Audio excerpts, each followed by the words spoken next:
Aula 18, Paralelismo no espaço. Eu vou tentar, nesse vídeo, dar um pouco o tom de como eu espero que vocês leiam o material da semana daqui para frente. Então eu espero que vocês já tenham lido criticamente o material. Quando eu falo de ler, é você ler como um cético. Você lê com papel e lápis à mão e conforme você for lendo uma observação, você duvida dela.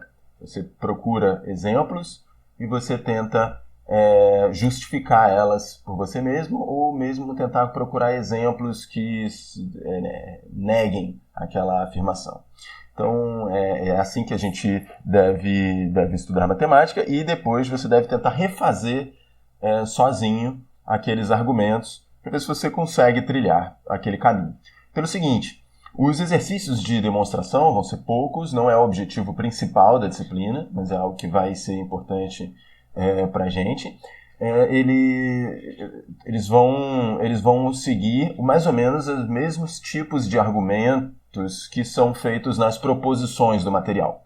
Então, para resolver aqueles exercícios, se você tiver feito esse dever de casa que eu estou te falando, leia de maneira crítica, não lê como uma revista. Você vai começar a ler o enunciado, refletir, fazer uma figura, tá? Será que eu consigo justificar isso? Eu faria assim. Não sei, estou parado aqui, não sei como. Começa a ler um pouquinho, para. Daqui eu acho que eu consigo seguir. Vamos lá, como é que seria a argumentação? Como é que eu ia explicar para alguém que aquela afirmação é verdadeira?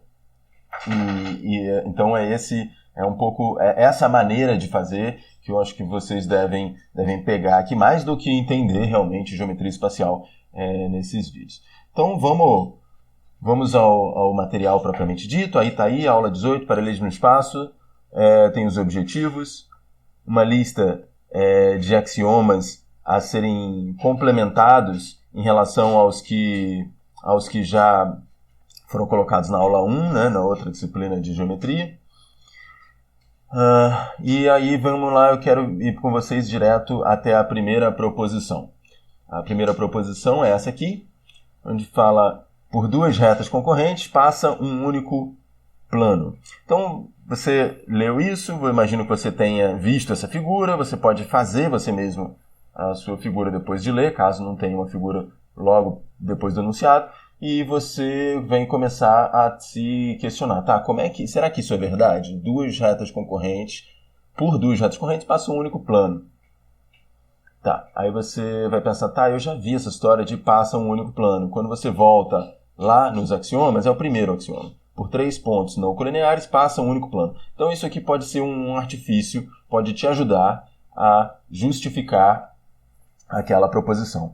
E aí você, depois de buscar aquele axioma na memória, você precisa de 3 pontos não colineares, e aí a figura já te indica 3 pontos não colineares. Você escolhe um ponto na interseção das duas retas, elas são concorrentes, um ponto B em R e um ponto C em S, e como esses 3 pontos A, B e C são não colineares, o axioma te garante a existência de um plano. Mas observa que a proposição fala mais do que isso. Ela fala, passa um único plano, né? Isso traz para você duas afirmações. Um é de existência, isso que a gente acabou de fazer, essa argumentação já serve.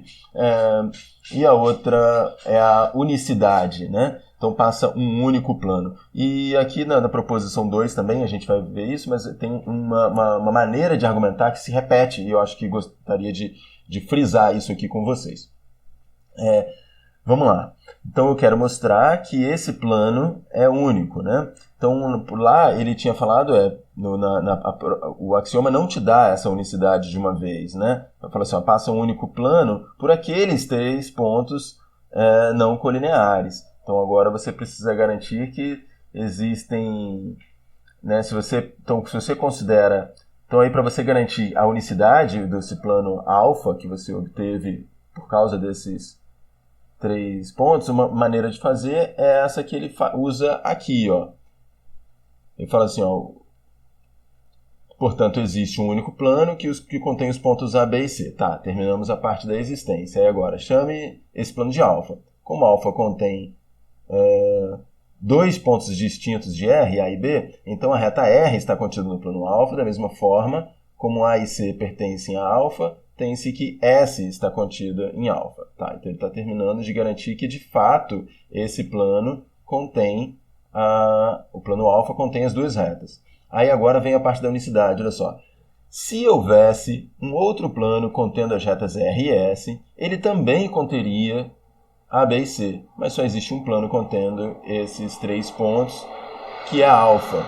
Isso é o que diz, aí agora sim, ele está recorrendo ao axioma, o primeiro axioma da página anterior, para garantir a unicidade. Mas observa como foi o argumento. Se houvesse um outro plano contendo as retas R e S, né? Então é justamente esse o argumento típico para você mostrar unicidade, né? Ele supõe que tem mais um e mostra que eles são iguais, certo?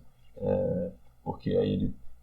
Então, essa foi a proposição 1. Eu acho que esse é um olhar que é importante que vocês tenham. Isso aparece também em exercícios. Então, vamos lá. Se você segue aí com o material, é legal você observar e você grifar, sei lá, no meu livro está grifado aqui, as definições. Olha só, logo aqui no início, embora não esteja escrito definição, ele tem uma definição de coplanares, né? Objetos coplanares são objetos que estão contidos no mesmo plano, quer dizer, existe um plano que contém os dois objetos, então, certo? 3 pontos, então são sempre coplanares. 4 pontos podem ser coplanares ou não, tem mais sobre isso nos exercícios. Vamos lá, a primeira definição, eu acho que queria fazer uma observação aqui, ele faz um pouco essa discussão aqui, mas só para você ter uma noção do tipo de questionamento que eu acho que gostaria que vocês se fizessem ao ler o material. Duas retas são chamadas paralelas se elas não se intersectam e se existe um plano que as contém. Você fala assim, olha, então estamos definindo novamente retas paralelas? Eu já sabia o que eram retas paralelas antes, por que a definição anterior não me serve agora? Né? Então, basicamente, uma releitura dessa definição podia ser duas retas são chamadas de paralelas quando elas são coplanares, né, e não se intersectam. Antes você só falava de retas paralelas, falava, olha, as retas que não se intersectam, certo? Mas aqui ele está dizendo, está indo um pouco além, está falando, olha, elas também têm que ser coplanares, certo? Elas estão, se duas retas estão no mesmo plano, tá, aí agora elas podem ser concorrentes ou paralelas ou coincidentes, né? Conforme a gente já sabia da geometria plana. Né? Então, aqui ele está falando, ó, retas paralelas é um conceito que trata sobre objetos, sobre retas coplanares. Né? Então, é legal você observar aqui que no final das contas você tem duas definições de retas paralelas, né? Uma no plano e uma no espaço. Mas que quando você olha com atenção, você vê que no final das contas é uma coisa só, quer dizer, a definição no espaço contém a definição no plano. Tá, vamos para a proposição 2, porque eu não quero fazer uma longa-metragem aqui. Por um ponto fora de uma reta, passa uma única reta paralela à reta dada.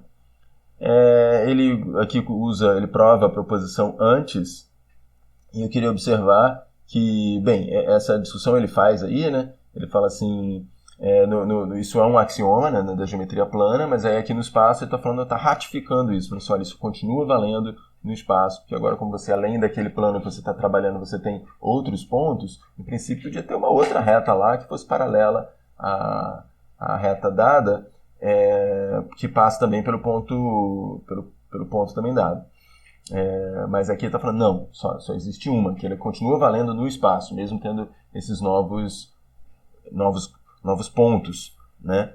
E aí, mas o que eu queria observar é que também trata de unicidade. Então, como é que mostra a unicidade? Se você vai ler a justificativa aqui, ele primeiro mostra que existe, e é simples, né? Porque se você tem, vamos lá, vamos olhar uma figura, né? Essa figura aqui, por exemplo, você tem uma reta R, digamos, e um ponto P. aí você consegue mostrar que existe um plano que contém essa reta e aquele ponto fora dela. Um único plano. E então, nesse plano, vale toda a geometria plana. Então, existe uma paralela a essa reta R pelo ponto dado, né? A questão é que então a existência já está justificada, a questão agora passa para unicidade. Então, e aí é esse argumento que ele faz nesse trecho aqui, ó. Ele fala assim, considere uma reta U paralela a R passando por P. Então, por definição, as retas paralelas, existe um plano beta, certo? Agora está pensando em uma outra reta U paralela a R passando por P. Por definição de retas paralelas, existe um plano beta que contém R e U. Logo, beta contém R e o ponto P, que foi dado inicialmente. Como só existe um plano que contém R e P, alfa contém R e P, sai que beta é igual a alfa. Portanto, U está contido em alfa. Mas a única reta paralela a R passando por P dentro do plano alfa é a reta S, portanto U igual a S. Tá vendo? Então, você tem que ler no seu tempo, com calma, que eu não quero fazer uma coisa muito lenta, mas e espero que você já tenha lido e até criticado um pouco a coisa, mas é bacana você observar que também, ó, novamente, mostrar a unicidade, o que você faz? Supõe que tem outro e usa a lógica, argumentações lógicas, passo a passo, para mostrar que U, no final das contas, era S, quer dizer, você já tinha mostrado a existência de uma reta S, aí você supõe que tem uma outra reta e mostra que no final das contas essa outra reta não era realmente outra, era a mesma. Certo? Então, as proposições 1 e 2 tratam de unicidade. Eu preciso que vocês não só que vocês memorizem esses resultados você precisa saber dizer ele, não como proposição 2 e tal, mas você fala assim, isso aqui vale, que você também consiga refazer algumas justificativas dessas. Certo? Pelo menos as proposições 1 e 2 eu acho que são importantes você conseguir refazer. Então, vai no seu tempo. Eu não vou cobrar tanto isso de vocês, mas um pouquinho, sim. É um passo. Ao longo do curso todo, você vai aprender a provar coisas. Nessa disciplina, você vai dar um pequeno passo. Tá bem? Então, por enquanto, é só. Depois eu vou falar sobre as outras proposições.